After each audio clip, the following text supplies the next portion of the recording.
পোকার ঝিকিমিকি, আর থেকে থেকে ইঞ্জিনের ধোঁয়ার মধ্যে ছোট ছোট আগুনের কুচি দেখতে লাগলাম।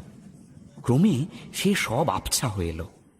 আমার চোখের সামনে খালি দেখতে লাগলাম বড় সাইজের একটা বর্মি বাক্স, লালচে রঙের ওপর কালো দিয়ে আঁকা বিকট হিংস্র এক মাছ প্যাটার্নের ড্র্যাগন। তার চোখ দিয়ে আগুনের হলকা বেরুচ্ছে, নাক দিয়ে ধোঁয়া বেরুচ্ছে, জিভ লকলক করছে। আরো দেখতে পেলাম যেন বাক্সর ঢাকনিটা খোলা হয়েছে, আর তার ভিতর পায়রার ডিমের মতন, মোরগের ডিমের মতন, হাঁসের ডিমের মতন, উট পাখির ডিমের মতন সব হীরামণি আমার চোখ ঝলসে দিচ্ছে। হঠাৎ ঘচ করে ট্রেন থেমে গেল। মামা বাড়ির স্টেশনে পৌঁছলাম গভীর রাতে। স্টেশনের বেড়ার পেছনে কতগুলো লম্বা লম্বা শিশু গাছের পাতার মধ্যে একটা ঠান্ডা ঝোড়ো হাওয়া শিরশির করে বয়ে যাচ্ছে। প্ল্যাটফর্মে জনমানুষ নেই।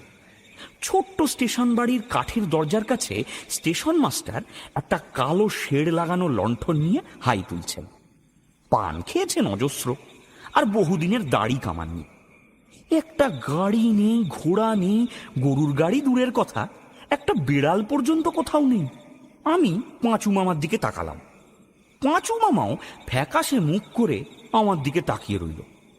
আমি তখন আর সহ্য করতে না পেরে বললাম, আই তুমি যে প্রায় বলো আমরা এখানকার জমিদার, এরা তোমাদের প্রভুভক্ত প্রজা, এই কি তার নমুনা? আমি তো ভেবেছিলাম আলো জ্বলবে, বাদ্যি বাজবে, মালা চন্দন নিয়ে সব সারে সারে দাঁড়িয়ে থাকবে, তারপর আমরা এই চতুর্দোলায় চেপে মামা বাড়ি যাবো, গিয়ে গরম গরম। সব ইডিয়েট, দেখছিস না চারদিক থেকে অন্ধকারের মতন বিপদ ঘনিয়ে আসছে? রক্ত লোলুপ নিশাচররা যাদের পিছু নিয়েছে তাদের কি নিজেদের মধ্যে ঝগড়া করা শোভা পায়? চমকে উঠে বক্তৃতা থামিয়ে অন্ধকারের মধ্যে দেখতে পেলাম একটা নিবু নিবু 2 সেলওয়ালা টর্চ জেলে চিমড়ে ভদ্রলোক গাড়ি থেকে রাশি রাশি পোটলা পাটলি ছেলেপুলে ও মোটা গিন্নিকে নামাচ্ছেন। তারা নামতে না নামতেই গাড়িটাও ঘড় ঘড় করে চলে গেল, আর অন্ধকার লম্বা প্ল্যাটফর্ম জুড়ে কেমন একটা থমথমে ভাব বিরাজ করতে লাগলো। তার মধ্যে শুনতে পেলাম পাঁচু মামা আমার ঘাড়ের কাছে ফোঁস ফোঁস করে নিঃশ্বাস ফেলছে। এমন সময় অন্ধকার ভেদ করে কি চেঁচাতে লাগলো, ও পাঁচু দাদা, ও মেজদিমণির খোকা, বলি এইছো না আসনি? পাঁচু মামার যেন ধরে প্রাণ এলো। খচমচ করে ছুটে গিয়ে বলল, ঘনশ্যাম এলি? বাঁচালি বাবা। ঘনশ্যাম কিন্তু পাঁচু মামার হাত ছাড়িয়ে নিয়ে বিরক্ত হয়ে বলল, ঘ্যান ঘ্যান ভালো লাগে না পাঁচু দাদা। এদিকে বড় গরু তো আসনসিঁড়ি হয়ে বসে পড়েছেন। কত টানাটানি করলাম, কত কাকতি মিনতি করলাম, কত লেজ মোচড়লাম, শেষ অবধি গাড়ির বাঁশ খুলে নিয়ে পেটের নিচে 4 দিয়ে পর্যন্ত ওঠাতে চেষ্টা করলাম। সে কিন্তু নড়েও না, ওই রকম বসে ঘাস চাবায়। ও ঘনশ্যাম, তাহলে কি হবে রে? হবে আবার কি, চলো দেখবে চলো। আমরা সেই ঘুটঘুটে অন্ধকারে কাঁকড় বেছানো প্ল্যাটফর্ম ছাড়িয়ে গেটের মধ্যে দিয়ে ওদিকে ধুলোমাখা রাস্তায় এসে পড়লাম। সেইখানে দেখি রাস্তার ধারে একটা গরুর গাড়ি। তার একটা গরু পা গুটিয়ে মাটিতে বসে বসে দিব্যি ঘুমোচ্ছে। অন্য গরুটা তার দিকে হতাশভাবে তাকিয়ে জাবর কাটছে। সত্যি সত্যি সে গরু কিছুতেই উঠল না। তখন ঘনশ্যাম পাঁচু মামাকে আর আমাকে জিনিসপত্র শুদ্ধ গাড়িতে উঠিয়ে দিয়ে সেই গরুটার জায়গায় নিজেই গাড়ি টানতে শুরু করে দিল।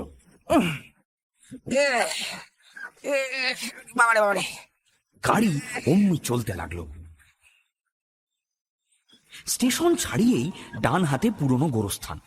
সেখানটাতে আবার মস্ত মস্ত বুলো বুলো পাতাওয়ালা উইলো গাছ জমাট অন্ধকার করে রয়েছে। সেখানে পৌঁছতেই পাঁচু মামা ফিস ফিস করে আমাকে ইংরেজিতে বলল, হিয়ার অল সিপাহী বিদ্রোহের সময়কার কবরস আর দেয়ার। অমনি ঘনশ্যাম গাড়ি থামিয়ে মাথা ঘুরিয়ে বলল, ইংরেজিতে সব ভূতের গল্প বললে ভালো হবে না পাঁচু দাদা। এখানে গাড়ি নামিয়ে চম্পট দেবো বলে রাখলাম। আরে ভূতের গল্প নয় রে ঘনশ্যাম, কবরের কথা বলছিলাম। ভূতের কথা নয় মানে? কবর আর ভূত কি আলাদা? ইংরেজি জানি না বলে কি তোমাদের চালাকিগুলো ধরতে পারবো না? না পাঁচুদা, আমার পোষাবে না। এই বলেই ঘনশ্যাম গাড়িটা দুম করে ছেড়ে দিয়ে সরে দাঁড়ালো। এমন সময় খটখট খটখট শব্দ করে একটা ছ্যাঁকড়া গাড়ি এসে উপস্থিত। আমাদের পাশ দিয়ে যাবার সময় জানলা দিয়ে দেখতে পেলাম সাদা ফ্যাকাশে মুখ করে চিমড়ে ভদ্রলোক জলজলে চোখে আমাদের দিকে তাকিয়ে আছেন। পাঁচু মামা তক্ষুনি হাত পা ছুঁড়ে মূর্ছা গেল। আর কি ভালো লাগে না পাঁচু দাদা? এই বলে আবার গাড়ি টানতে শুরু করলো। পাঁচু মামাও রুমাল দিয়ে মুখ মুছে উঠে বসল। অনেক রাতে মামা বাড়ি পৌঁছলাম। মনে পড়ল প্রদীপিসিও এমনই দুপুর রাতে রমাকান্তকে নিয়ে নিমাই খুড়োর বাড়ি থেকে ফিরেছিলেন। সত্যি বর্মি বাক্সটা গেল কোথায়? পাঁচু মামাকে জিজ্ঞেস করলাম। এই হাত থেকে পড়ে উড়ে টুড়ে যায়নি তো? এটা শত্রুর আস্তানা। বুক থেকে হৃৎপিণ্ড উপড়ে নিলেও প্রদীপিসির বর্মি বাক্সর নাম মুখে আনবি না। গাড়ি বারান্দার নিচে গরুর গাড়ি নামিয়ে ঘনশ্যাম সিঁড়ির ওপর বসে পড়ল।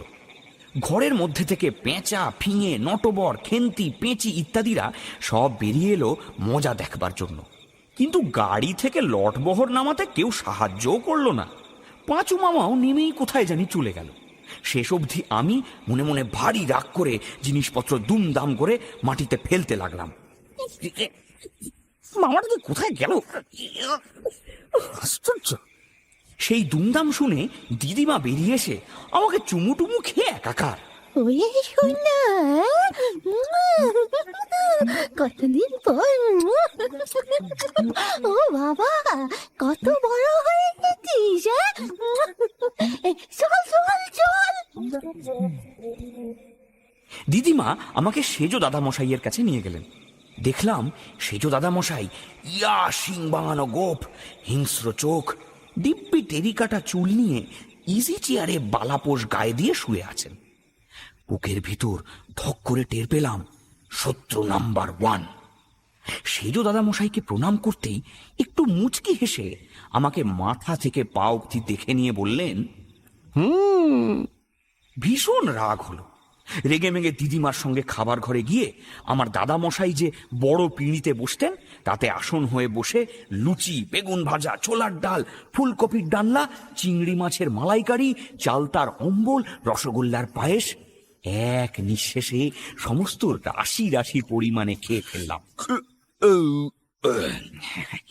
খাওয়া শেষ হলে দেখলাম পাঁচু মামাও কোন সময় আমার পাশে বসে খুঁটে খুঁটে খেতে শুরু করে দিয়েছে।